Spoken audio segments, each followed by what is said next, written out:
కాస్త వెనక సైడ్ నరం లాగటం అనే లక్షణంతో ఉంటుంది. దీనికి కారణం వెన్నుపూసలోని నడుము ప్రాంతంలోని వెన్నుపూసలోని డిస్కులు L3 L4 ప్లేస్లో కావచ్చు, L4 L5 కావచ్చు, L5 S1 కావచ్చు, ఎక్కడైనా సరే బయటికి వచ్చి సియాటికా నర్వ్ అనే ఒక నర్వ్ మీద ప్రెషర్ వేయటం వల్ల కాలంతా లాగుతూ ఉంటుంది. ఈ జబ్బు సాధారణంగా సాఫ్ట్వేర్ ఇంజనీర్స్కి, రిక్షా డ్రైవర్స్కి, ఆటో డ్రైవర్స్కి, లారీ డ్రైవర్స్కి, బస్ కండక్టర్స్కి, బస్ డ్రైవర్స్కి 99% ప్రస్తుతం ఉన్న జనాభాకి వస్తున్న జబ్బు ఇది. ఈ జబ్బుకు ఆధునిక వైద్యంలోనైతే ఫస్ట్ MRI స్కాన్ దింపుతారు, ఎక్కడ డిస్క్ జారిద్దో తెలుసుకుంటారు. ఆ తర్వాత బెడ్ రెస్ట్ అడ్వైజ్ చేయటం, అలానే లంబార్ బెల్ట్ పెట్టడం, పెయిన్ కిల్లర్స్ ఇవ్వటం, అయినా తగ్గకుంటే చివరిగా లామినెక్టమీ అనే ఒక ఆపరేషన్ 2-3 లక్షల ఖర్చుతో చేస్తారు. ఇది ప్రస్తుతం జరుగుతున్న వ్యవస్థలోని ఆధునిక వైద్య చికిత్సా పద్ధతి. అయితే భగవంతుడి దయ వల్ల, మా నాన్నగారు ఇచ్చిన స్ఫూర్తి వల్ల ఆటోమేటిక్గా నేను ఒక ఇన్సిడెంటల్గా ఒక డిస్క్ మేనేజ్మెంట్ మసాజ్ థెరపీని కనుక్కోవటం జరిగింది. ఆ డిస్క్ మేనేజ్మెంట్ మసాజ్ థెరపీ ద్వారా ఎక్కడైతే డిస్క్ బయటికి జారిందో దాన్ని నా 2 ఫింగర్స్తో పట్టేసి మెడికేటెడ్ ఆయిల్స్ను ఉపయోగిస్తూ ఆ డిస్క్ని మళ్ళీ దాని ప్రాంతంలోకి జరుపుతాను. ఇలా జరపడానికి నాకు 5 నుంచి 6 సెషన్స్ అవసరం. అంటే 3 రోజుల్లో మ్యాక్సిమం ఎటువంటి పేషెంట్ అయినా సరే, ఎంత తీవ్రతతో ఉన్నా సరే, లేవలేని పరిస్థితుల్లో కుంటుతూ పడుకోబెట్టి తీసుకొచ్చిన పేషెంట్ అయినా సరే పూర్తిగా నయం చేసి తగ్గిస్తాను. ఇలా ఇప్పటి వరకు 3 లక్షల పైచిలకు డిస్క్ పేషెంట్లు నేను బాగు చేశానని సగర్వంగా చెప్పుకుంటున్నాను.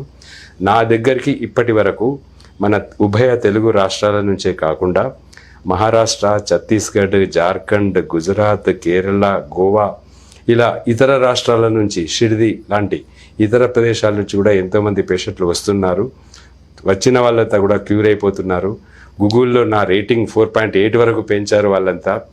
నాకు ఇది చాలా సంతోషకరమైన విషయం. నేను ఈ టెక్నిక్ని 1993లో కనుక్కున్నాను. అప్పటి నుంచి సుమారు రోజుకి 300కి తక్కువ కాకుండా వరంగల్లో మట్టెవాడ ప్రాంతంలో పోలీస్ స్టేషన్ ఎదురు సందులో అర్చన ఆయుర్వేద హాస్పిటల్ అనేది స్థాపించి అందులో ఈ వైద్యం చేస్తున్నాను.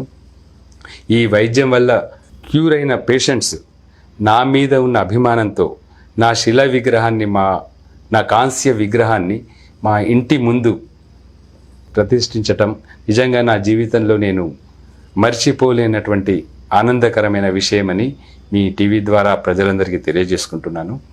ఇకపోతే సర్వైకల్ స్పాండిలైటిస్ అని మరొక జబ్బు ఉంటుంది. ఈ జబ్బు మెడ ప్రాంతంలో ఎముకల నుంచి డిస్కులు బయటికి జారటం వల్ల మెడ నొప్పితో పాటు కుడి చేయి కానీ ఎడమ చేయి కానీ, ఒక చేయి మొత్తం తిమ్మిరి పట్టడం కానీ, తీవ్రంగా లాగటం కానీ ఉంటాయి. ఈ సమస్యను సర్వైకల్ స్పాండిలైటిస్ అంటారు. దీనికి కూడా ఆధునిక వైద్యులు సర్వైకల్ కాలర్ పెట్టడం, మెడిసిన్స్ ఇవ్వటం, తగ్గకుంటే లామినెక్టమీ, సర్వైకల్ లామినెక్టమీ అనే ఒక ఆపరేషన్ చేయటమే వాళ్ళు చేసే విధానం. అది లక్షలతో కూడుకున్న వ్యవహారమే. అయితే ఇదే 2 వేళ్లను ఉపయోగించి ఎక్కడ డిస్కులు జారారో తెలుసుకొని వాటిని మళ్ళీ 3 డేస్లో ఉదయం సాయంత్రం 1.5 మినిట్ టైంతోనే సెట్ చేసేసి 6 పూటలలో వాళ్ళని స్వస్థపరిచి పూర్తిగా రోగం తగ్గించిపోతున్నాను. అలా తగ్గిన వాళ్ళు కూడా లక్షల మంది ఉన్నారు. చెప్పుకోకూడదు కానీ VVIPs అంటే కలెక్టర్స్ లెవెల్ వాళ్ళు, ఎమ్మెల్యేస్ లెవెల్ వాళ్ళు, ఈవెన్ మంత్రులు కూడా నా ద్వారా చికిత్స పొంది లాభపడ్డారు. పేర్లు చెప్పడం బాగుండదు కానీ వాళ్ళు అప్రిషియేట్ కూడా చేశారు. భగవంతుడు ఇచ్చిన ఈ శక్తిని, ఈ 2 జబ్బులను తగ్గించడానికి గత 23 ఏళ్ళుగా చేస్తున్నాను. నా జీవితాంతం కూడా చేస్తూ ప్రజలకు సేవ చేస్తాను. ఇంకొక ముఖ్యమైన విషయం నేను చెప్పదలుచుకున్నది, ఇవి లక్షల రూపాయల ఖర్చుతో ఆపరేషన్ల ద్వారా తగ్గే వ్యాధులు ఈ 2.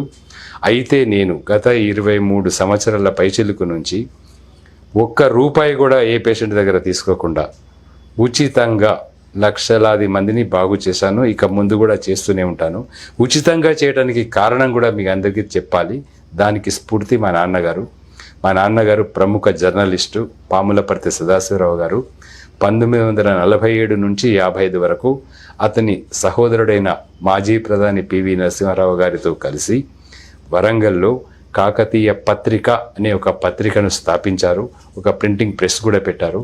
ఆ వారపత్రిక వాళ్ళు ఇద్దరు కలిసి 8 సంవత్సరాలు నడిపారు. మా నాన్నగారు నాకు రోల్ మోడల్.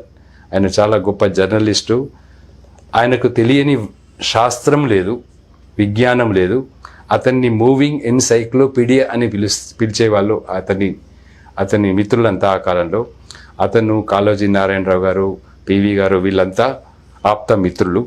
మా నాన్నగారు నాకు ఇచ్చిన సూచన మేరకు, బాధతో వచ్చే రోగిది దయచేసి ఒక డబ్బు ఆశించకుండా ముందు బాధ తగ్గించు, అతనికి తగ్గినాక ఏమైనా సంతోషంతో ఇస్తే స్వీకరించు, కానీ డబ్బులు అడగకు అని నాకు ఎప్పుడో 25-30 ఏళ్ల క్రితం నేను చదువుకుంటున్నప్పుడు చెప్పిన ఆ మాటలనే స్ఫూర్తిగా తీసుకొని గత 28 సంవత్సరాలుగా ఉచిత వైద్య సేవలు అందిస్తున్నాను.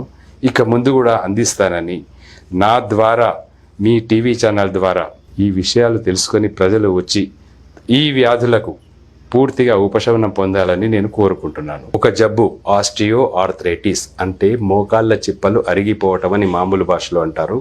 ఇది సాధారణంగా 50-55 ఏళ్ళు నిండిన ప్రతి స్త్రీలకు కానీ పురుషులకు కానీ వార్ధక్యం వల్ల వచ్చే జబ్బు. ఈ మోకాళ్ళల్లో ఉండే జిగురు అరిగిపోవటం వల్ల, మామూలు భాషలో అయితే సైనోవేల్ ఫ్లూయిడ్ అంటారు, అది అరిగిపోవటం వల్ల గ్యాప్ ఏర్పడి కింద కూర్చోవటం లేవటం చాలా ఇబ్బందిగా ఉంటుంది. ఇది ఓల్డేజ్లో కామన్గా వచ్చే 99% వచ్చే జబ్బు. ఇది కూడా పోషకాహార లోపం వల్ల, సరైన వ్యాయామం లేకపోవటం వల్ల, ఊబకాయం వల్ల, అంటే శరీరం అధికంగా బరువుగా ఉండటం వల్ల, ఇలాంటి కొన్ని కారణాల వల్ల, పొట్ట అధికంగా పెరగటం వల్ల ఈ మోకాళ్ళు అరిగిపోవటం అనే ప్రాబ్లం వస్తుంది. ఇది వచ్చిన వాళ్ళకి ఆధునిక వైద్యులైతే నీ రీప్లేస్మెంట్ థెరపీ అంటే మోకాలు చిప్పలవి తీసేసి కొత్తవి కృత్రిమ మోకాలు చిప్పలు అమర్చే ఆపరేషన్ అనేది చేస్తారు. దానికి సుమారు నాకు తెలిసి ఒక్కొక్క కాలికి 4-5 లక్షలు వాళ్ళు తీసుకునే ఛార్జెస్. అయితే మా ఆయుర్వేదంలో దీనికి బ్రహ్మాండమైన చికిత్సా పద్ధతులు ఉన్నాయి. మోకాళ్ళల్లో జిగురు రావడానికి కొన్ని రకాల మందులను మేము ఆ పేషెంట్ యొక్క శరీర తత్వాన్ని బట్టి ఎవరికి ఇది అవసరమో అవి నిర్ణయించి 1 నెల రోజులు లోపలికి వాడమని మందులు ఇస్తాం. అలానే కొన్ని రకాల మందులతో చేసిన ఆయిల్స్, మెడికేటెడ్ ఆయిల్స్ అంటారు, వాటితో మోకాళ్లకు మర్దన చేసుకునే ఒక ప్రత్యేక చికిత్సా పద్ధతి, అది నేను కనుక్కున్నది, మా శాస్త్రంలో చెప్పబడలేదు.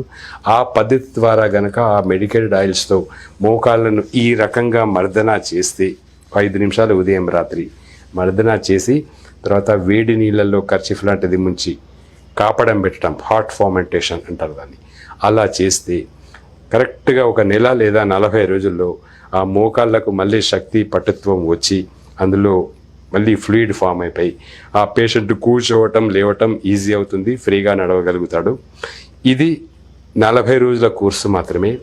ఎంత దీర్ఘకాలికంగా ఉన్నప్పటికీ, ఎన్ని సంవత్సరాల నుంచి ఉన్నప్పటికీ, అసలు ఏమాత్రం కింద కూర్చోవటం రాని పేషెంట్కైనా సరే 40 రోజుల్లో చక్కగా కింద కూర్చొని లేచేట్టుగా చేయవచ్చు. అనవసరంగా ప్రజలందరికీ విజ్ఞప్తి, దయచేసి ఆపరేషన్స్కి వెళ్ళకండి, మోకాళ్ళ చిప్పలు మార్పించుకోకండి.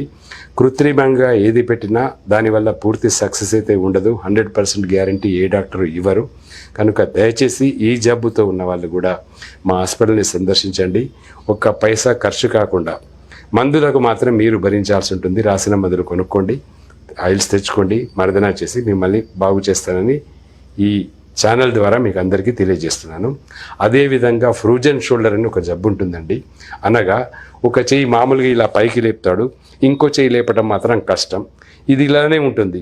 ఎందుకు లేకపోవటం కారణం అంటే, ఇక్కడ ఉండే షోల్డర్ జాయింట్, ఇలా ఉండాల్సిన జాయింట్ యాక్సిడెంట్స్ వల్ల కావచ్చు, వ్యాయామం సరిగా చేయకుండా ఎక్కువ తక్కువ బరువులు ఎత్తటం వల్ల కావచ్చు, పడిపోవటం వల్ల కావచ్చు, జారిపోతుంది, ఇలా బయటకు వచ్చేస్తుంది. దీనికి ఆర్థోస్కోపీ అని 13,000 రూపాయలతో జారిందా లేదా, పక్కకున్న లిగమెంట్స్ ఏమైనా తెగిపోయాయా పరీక్ష చేయటానికే ఆర్థోస్కోపీ అనే టెస్ట్ చేస్తారు. ఆ టెస్ట్కి 13,000 ఖర్చు. మళ్ళీ దాన్ని ఆ ప్లేస్లో కూర్చోబెట్టడానికి మళ్ళీ 1 lakh రూపీస్ వరకు ఛార్జ్ చేసుకొని సర్జరీ చేస్తారు.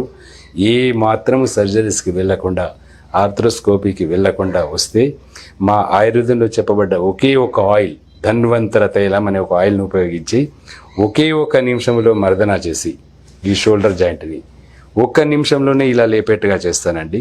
ఇలా ఎంతోమందికి చేశాను కూడా. దయచేసి ఈ ఫ్రూజన్ షోల్డర్తో బాధపడే వాళ్ళు ఏమాత్రం టెస్ట్లకు వెళ్ళకుండా, స్కాన్లకి వాటికి దిగకుండా మా హాస్పిటల్కి వచ్చి వారి జబ్బు తగ్గించుకోవాలని మళ్ళీ ఛానల్ ద్వారా ప్రజలందరికీ విజ్ఞప్తి చేస్తున్నాను. ధన్యవాదాలు.